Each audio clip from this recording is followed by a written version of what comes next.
Female ladies हमारी पढ़ी लिखी 89.81% लिटरेसी में औरतें भी आती हैं। हम याद दिलाना चाहते हैं फातिमा शेख और उस्मान शेख का ताल्लुक भी इसी मालेगांव से था।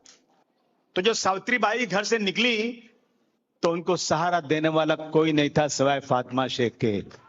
तो पहली हिंदुस्तान में टीचर औरतों की कोई बनी तो फातिमा शेख बनी, जो मालेगांव की थी। कि आपको शर्म आना चाहिए कि सावित्री बाई को जगह देने वाली पढ़ाई के लिए उसका नाम था फातिमा शेख। आपने आज तक उसका नाम क्यों नहीं लिया?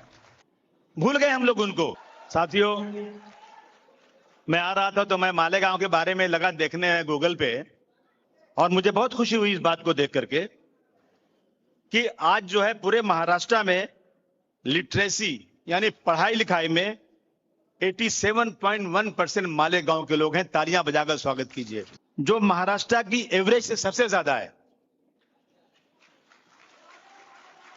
और इसमें मर्दों में 93.3, और सबसे अच्छी बात है कि फीमेल लेडीज हमारी पढ़ी लिखी 89.81% लिटरेसी में औरतें भी आती हैं। आप सोचिए, कहते हैं मुसलमान पढ़ता नहीं, कॉलेजेस नहीं खोले जा रहे हैं, कोई सहूलत नहीं दी जा रही, उसके बाद भी मैं बहुत दिल की गहराइयों से मुबारकबाद देता हूं। इस सिचुएशन में भी मालेगांव पढ़ाई में सबसे आगे है। हम याद दिलाना चाहते हैं कि हिंदुस्तान में जिन्होंने तालीम की शुरुआत की थी, औरतों की तालीम, मुझे इस बात की खुशी है कि ये तालीम की मुहिम शुरू करने वाली फातिमा शेख और उस्मान शेख का ताल्लुक भी इसी मालेगांव से था। इसी मालेगांव से था।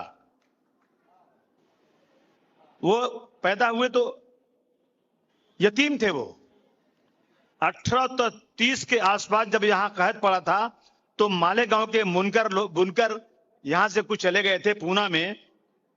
उस वक्त उनकी उम्र जो थी 8 साल की थी उस्मान साहब की। फातिमा शेख की उम्र 6 साल की थी, जो यहां से चली गई थी। पूना में मुंशी अब्दुल कादिर साहब जो टीचर थे,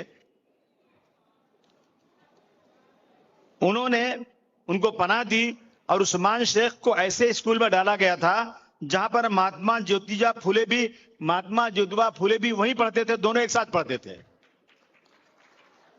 उस्मान शेख एंड महात्मा ज्योतिबा फुले एक साथ एक ही स्कूल में थे।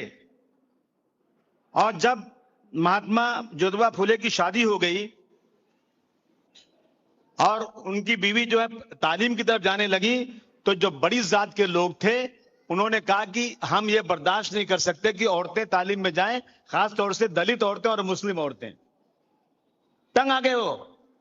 उनको घर से, इनको जो है अपनी बीवी के साथ घर से निकलना पड़ा। तो जो सावित्री बाई घर से निकली तो उनको सहारा देने वाला कोई नहीं था सिवाय फातिमा शेख के। ये एहसास भी किसको जाता है?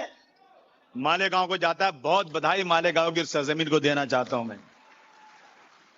तालीम के लिए फातिमा शेख पहली बार जब स्कूल खुला, सावित्री बाई ने स्कूल खोला जब उनकी जगह पे, तो पहली हिंदुस्तान में टीचर औरतों की कोई बनी तो फातिमा शेख बनी, जो मालेगांव की थी।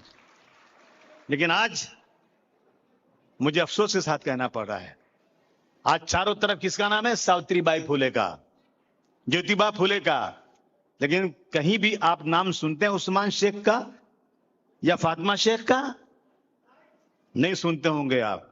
अभी असेंबली में पिछले दिनों बजट में नाम लिया गया कि पूना में 50 करोड़ रुपया लगाकर वहां पर जो है एक यादगार बनाई जाएगी इनकी सावित्री बाई की।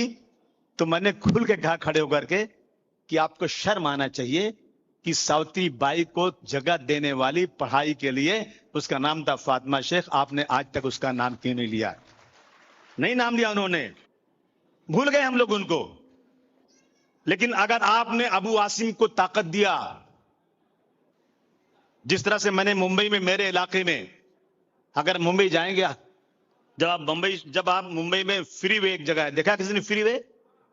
जहां सिग्नल नहीं, फ्रीवे जब चेंबूर में आके उतरता है मेरे इलाके में, वहीं सामने मैंने 1 करोड़ रुपया लगाकर मैंने एक ऐसी यादगार बनाया फातिमा शेख की।